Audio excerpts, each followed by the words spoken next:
कैसे हो? नहीं सर। बढ़िया बढ़िया बढ़िया। Nice to see you. Nice to see you. ठीक है, बढ़िया। बॉय कट वगैरह सब करा लिया है? हाँ सर, फिर कराने ही पड़ते हैं। चलिए, तो अच्छा तो खूब लगा मुझे देख करके। जब एनसीसी का परेड जब तुमने कंप्लीट किया, मजा आ गया देख करके। देखो यूनिफॉर्म में बस थोड़े से चेंजेस ही होंगे आगे आने वाले टाइम में। बस ये कंधे पे चीजें बदल जाएंगी सर। अकेडमी में तो यही कैप बदल जाएगा। हाँ, कैडेट्स में तो कलर तो यही है। ठीक है। और अच्छा लगा। तुम्हें कैसा फील हो रहा है? सर मेरे को तो काफी ओवर एंथुसियास्ट फील हो रहा है। मैंने सोचा था सबको ब्रीफ करूंगी, अच्छे से पूरा बताऊंगी। हाँ, जो जर्नी रही है। और एक्चुअली में आपने जब मेरे को यहाँ से जब मैं एनडीए की छोड़ रही थी, आपने मेरे को बोला था एनसीसी ज्वाइन करो और सीखो वहाँ पे कैसे ऑफिसर्स को क्या चाहिए एक्चुअली में। हाँ। तो जो मैंने सीखा, मैंने सोचा सबको बताऊंगी कि क्या क्या एक्चुअली में चाहिए। हम लोग जो रिकॉर्ड कर रहे हैं, बता एक्सपेक्ट करते हैं, बाकी लोग भी देखेंगे कि वो लोग ऑफिसर लाइक क्वालिटीज एक्सपेक्ट कर रहे होंगे। उनको पता है, सबको पता है कि ऑफिसर लाइक क्वालिटीज होते हैं और बच्चे रट के आए होंगे। वो नहीं पूछते हैं, वो देख के समझ जाते हैं बच्चे के अंदर जो उनका एटीट्यूड होता है, उससे समझ जाते हैं। फेस पे पता चल जाता है कौन कितना डरा हुआ है। तो उनको उस चीज़ से फर्क ही नहीं पड़ता कि हम लोग जब गए थे, हमारे सिलेक्शन सब ऑफिसर्स ने किया था। पूरे थ्रू आउट 3 मंथ्स की जर्नी में मेरी रिपब्लिक डे कैंप में हम लोगों का थ्रू आउट सिलेक्शन ऑफिसर ने किया। तो ऑफिसर्स कुछ नहीं देखते, सब बच्चे पूरे ऑल इंडिया से सबकी ड्रिल बहुत बेस्ट होती है। जो बच्चे मार्च पास्ट करने आते हैं वो सिर्फ ये देखते हैं किस बच्चे के अंदर कॉन्फिडेंस है कि वो समिट चल जाएगा। क्योंकि कॉन्फिडेंस मैटर्स। हाँ, वो जर्नी इतनी छोटी नहीं है। मतलब हम लोग विजय चौक से पूरा इंडिया गेट तक चलते जाते हैं। वो जर्नी मतलब उस टाइम पे इतनी छोटी नहीं होती है। हमारे हाथ में राइफल्स होती हैं हैवी, और रात में 1 बजे हम लोगों का फॉलन हो जाता है वहाँ पे। तो उनको पता है कि सब बच्चों को मार्चिंग आती है। हाँ। सब बच्चे अपने अपने स्टेट से सीख के आए हैं, सबको सब अपना माइंड मेकअप करके आए हैं। पर मोटिवेशन और डिसिप्लिन में फर्क होता है। कुछ बच्चे मोटिवेटेड होते हैं और कुछ में डिसिप्लिन होता है। तो वो चीज दिख जाती है। हर वो बच्चा जो मोटिवेटेड हो जरूरी नहीं है उसके अंदर डिसिप्लिन। जी सर। क्योंकि मोटिवेशन तो मैं भी बिलीव करता हूँ टेम्परेरी रहता है। बिल्कुल सर। डिसिप्लिन परमानेंट रहता है, मोटिवेशन टेम्परेरी रहता है। आज है, कल भी मोटिवेट हो जाओगे, परसों फिर मोटिवेट हो जाओगे। बट इस तरीके से अप डाउन में तो काम नहीं चलता है। आप डिसिप्लिन रहिए, मोटिवेशन लेवल को मॉडरेट करके रखिए, वो तो ज्यादा बेहतर है। ये चीज है। बट अच्छा लगा वहाँ पे मार्च करके। कैसा फील आ रहा था उस रोड पे? सर एक्चुअली में हम लोगों की मार्चिंग की प्रैक्टिस कर्तव्य पथ पे 8 जनवरी से स्टार्ट हो गई। उससे पहले हम लोग करियप्पा परेड ग्राउंड में डेली प्रैक्टिस करते थे। पर एक्चुअल कर्तव्य पथ पे हम लोगों की जो सुबह 1 बजे से हम लोगों को तैयार होकर वहाँ पे पहुँच जाना होता है, तो वो हम लोगों की 8 जनवरी से स्टार्ट हो गई थी। तो जो सबसे ज़्यादा मतलब एंथुसियास्टिक फेस था वो 8 जनवरी वाला था instead of 26 January. First time था। हाँ, फर्स्ट टाइम उस रोड पे कैसा लगा? और बहुत सारे लोगों को लग रहा होता है कि जब हम लोग वहाँ पे मार्चिंग कर रहे हैं तो साथ में जो साइड में पूरे बैठे हैं सब भारतीय लोग, वो चिल्ला रहे हैं जय हिंद जय हिंद, वो हम लोगों को सुनाई भी नहीं आ रहा होता एक्चुअली में। हमें पता है वो लोग शोर मचा रहे होंगे। हाँ। और हम लोग उधर देख नहीं सकते। हम लोगों के आंखों के सामने सिर्फ इंडिया गेट दिख रहा होता है और एक्चुअली में हम लोगों को लगता है हम लोगों का साइड विजन से दिख जाएगा। उस टाइम पे इतना प्रेशर होता है, हम लोगों को इंडिया गेट के अलावा कुछ नहीं दिखता। उसी को फोकस करते हैं। हाँ। सिर्फ फोकस में सिर्फ एक चीज दिखती है।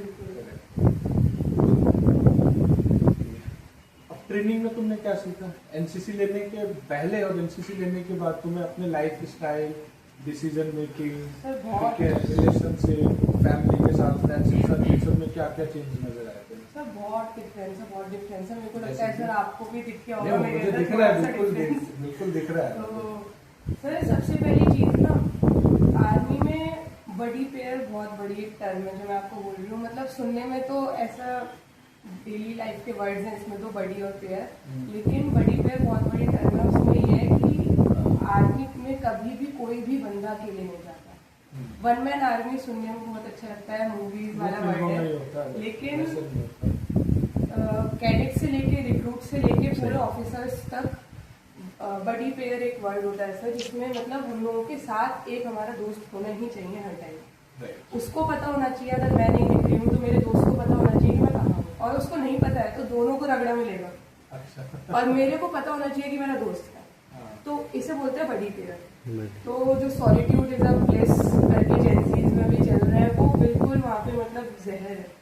जहर है सर। वहाँ पे अगर आपको लगता है कि आप अकेले कर लोगे तो वो लोग करने नहीं देंगे।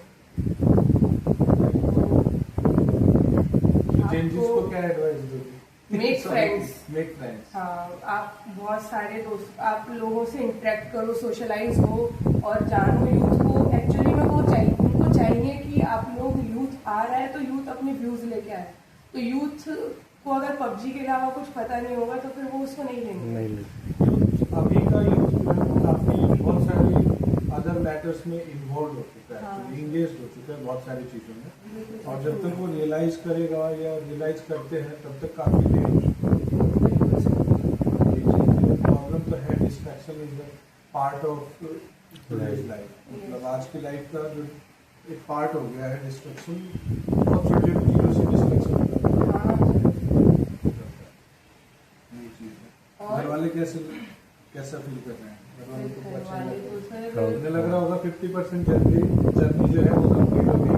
सर उन्होंने तो घर में कथा करा दी, बोले हमारी लड़की को तो नजर लग गई। क्यों? कहने लगे पूरे दुनिया के सामने टीवी पर है, इसको सबने नजर लगाई है।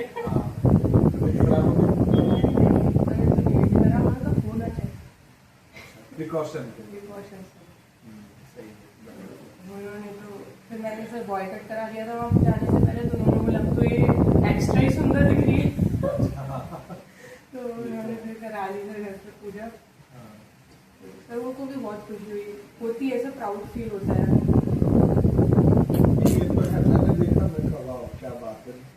एक साल पहले वंश भी यहीं से गया था। वंश को जानती तो मिली होगी। हाँ सर। ठीक है, तो वंश ने भी पार्टिसिपेट किया परेड में। अच्छा, अरे वाह सर। 1 या 2 साल पहले किया था उसने। अच्छा, तो मिली तो हो वंश से। हम लोग टूर पे गए थे जब देखा होगा एक बच्चे को बुलाया था, थोड़ा डार्क कॉम्प्लेक्स का है वो। एनसीसी से ही। एनसीसी अच्छा अच्छा। एथलीट भी है वो, एनसीसी से। मैम से नहीं मिली होगी। तो क्या एडवाइस रहेगा फाइनली किसी को, अगर तुम सजेस्ट करो किसी को भी एनसीसी लेनी चाहिए? सर मेरे को लगता है आपको बिल्कुल लेनी चाहिए, और बहुत चूज करके लेनी चाहिए, क्योंकि इंस्टीट्यूशन पे डिपेंड करता है कि उनकी एनसीसी की जर्नी कैसी होने वाली है। ये ज़रूरी नहीं है कि अगर आप गलगोटिया से ज्वाइन करेंगे तो सेम होगी जो मैंने दयालबाग से ज्वाइन करी है। तो डिफरेंट हर जगह है। लेकिन ये डिफरेंस उन्हीं के समझता है।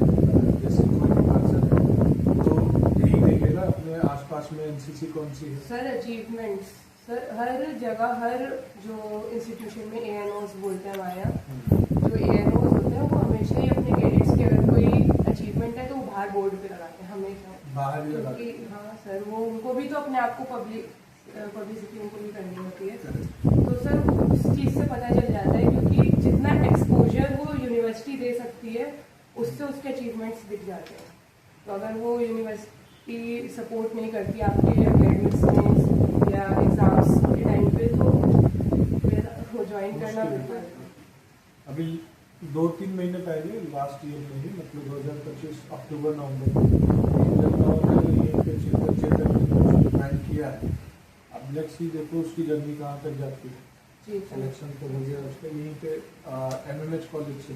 अच्छा एमएमएच, अच्छा वहाँ पे तो मेरे बहुत सारे फ्रेंड्स रहते हैं हमारे साथ आरडीसी। हाँ, तो उनके थ्रू किया है उसने ये चीज़ है। और बताओ फिर, और कैसा लग रहा है तुम्हें अब आगे का जर्नी में क्या सोचा?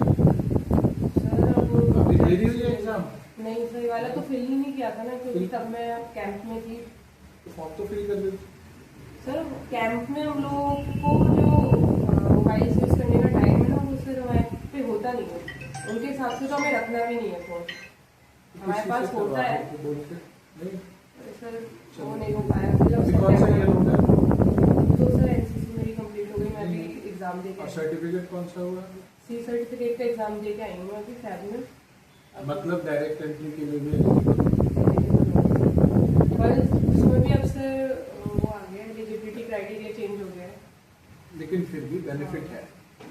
बेनिफिट है। उन लोगों से तो आगे ही होना जिनके पास सी नहीं है, बिल्कुल सर। ये चीज है। उसके अलावा ग्रेजुएशन बेस्ड एंट्री होगी, हाँ, एक एडिशनल एंट्री मिलेगी। ग्रेजुएशन करते करते आपको एक एडिशनल एंट्री मिलेगी जो बाकियों को नहीं मिलेगी। ये भी एक बेनिफिट है। प्लस मुझे लगता है fitness, yes sir. Personality development, communication, socialisation, ये सारी चीजें सीख ली होगी। खैर ये सब चीजें तो तुमने पहले से भी थी, बट और इम्प्रूव हो गई होगी, पॉलिश्ड हो गई होगी।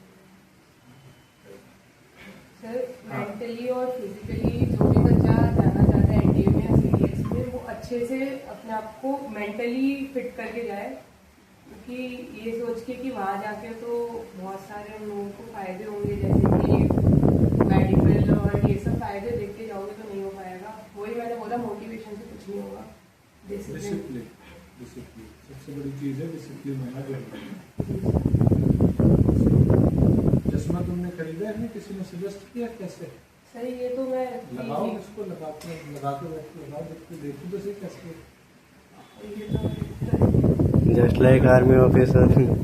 बिल्कुल, बोलते हैं ना आजकल चल भी रहा है कि मैनिफेस्ट करना, Yeah. अगर आपको कुछ चाहिए तो करो। वो तो खैर शाहरुख खान ने बहुत पहले मूवी में कही थी, किसी चीज को शिद्दत से चाहो तो सारी कायनात उसे मिल दिलाने जाती में है। लग जाती है। वही है, जिस तरीके से आप सोचेंगे, और ये साधु संत बोलते हैं जैसा सोचोगे वैसा बन जाओगे। तो बेसिकली जो चाहिए आपको वो चीज उस तरीके से आपको अपने आप को डालना होगा। राइट, डन करूँ सर?